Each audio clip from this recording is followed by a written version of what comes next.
വരുന്ന ആള് നിൽക്കണം. ഇനി രണ്ടാമതൊരാള് സഹദ്, രണ്ടാമത്തെ ആള് സഹദ്. ഇവൻ വന്ന് എന്ത് ചെയ്യണം?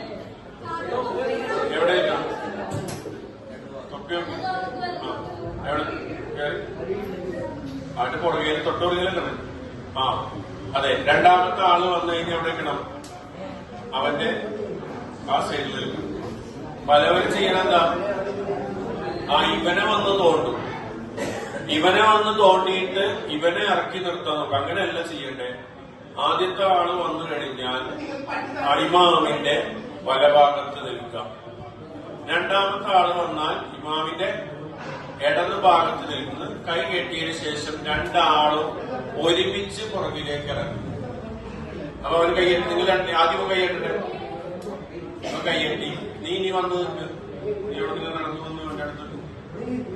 ഇനി അവിടെ നിന്ന് അപ്പുറത്ത് നിന്ന് കൈയ്യെട്ടി.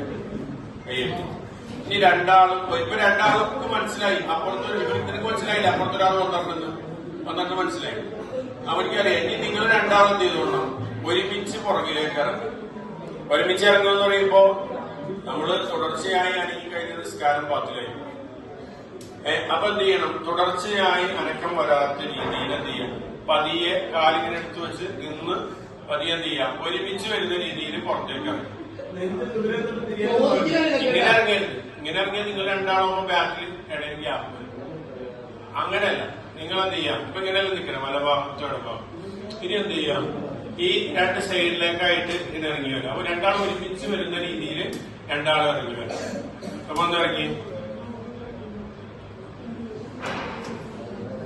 പിന്നെ റുക്കോയായിട്ട് ഇവന്റെ പുറകിലായി പോലെ റുക്കോയുമ്പോ ഇവിടെ എത്തണം. ഇതാണ് നിങ്ങളുടെ ബാക്കിൽ സഫ്. നിങ്ങൾക്ക് ഇവിടെ നിങ്ങൾ ബാക്കിൽ സഫ് ഇതാണ്.